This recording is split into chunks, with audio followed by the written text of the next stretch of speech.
Thank you, Oleg. First of all, I will answer to your question. I don't want to do like the traditional politician that try to immediately overcome your question. I want to use this opportunity to thank everyone, the Vice President of the European Parliament, Pina Picerno, our friend from Europa Radicale, because it was a great success a few days ago. Don't underestimate it. So the cancellation of the concert of Valery Gergiev, and there was a very harsh debate in Italy. No? Many people, also liberals, they say you are killing the culture.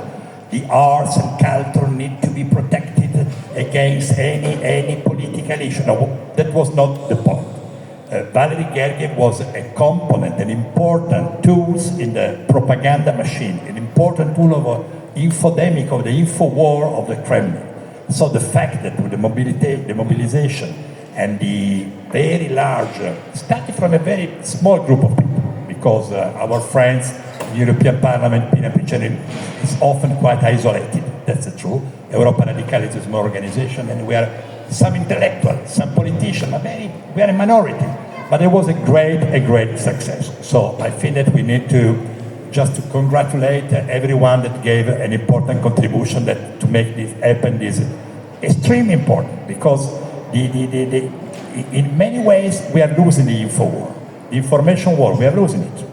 We are losing it on many fronts, and in the case of Ukraine, Italy is one of the countries that suffer more the negative impact of Russian disinformation. So we have a growing sentiment, also among young generation, that they do not understand why we are against Russia, why we are against the Russian culture.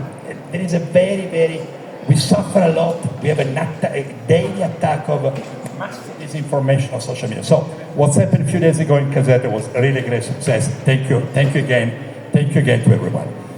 Your question. I think that there could be similarities. You remember when the Soviet Union, how was perceived the Soviet Union? In a way, we have a stuck war. We have a war bloc with two blocks.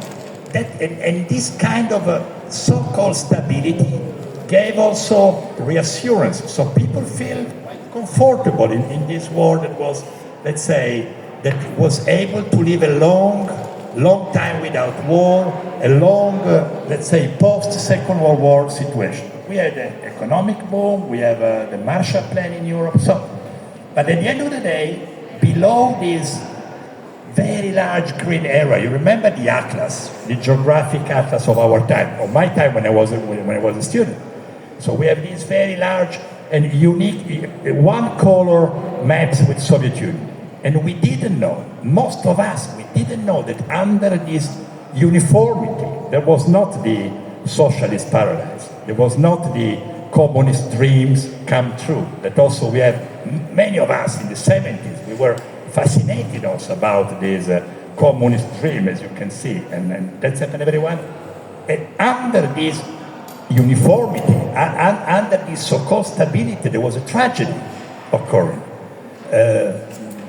People from dozens of nationalities deported, and deportation, thinking about the Kalmyk, or about the Tatar, or about any other nationality, they were extremely deported with, let's say, more than 50% of people never come back. So with a number of casualties, there was massive.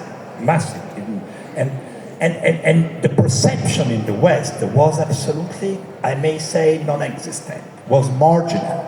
So we have a really ultra-minority political people or member of the media community that was trying to understand what was going on. Then,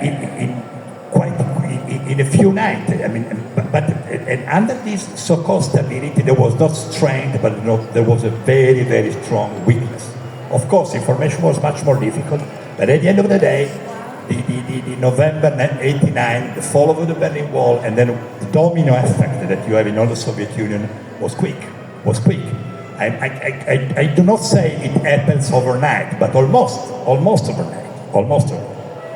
I think that today the Russian Federation situation is quite very similar. That is the reason why a couple of years ago I joined the Free Nation Post-Russia Forum promoted by Oleg Magaletsky, and small group of people and a few other people, Rafis Kashapov from Tatarstan, really a small group of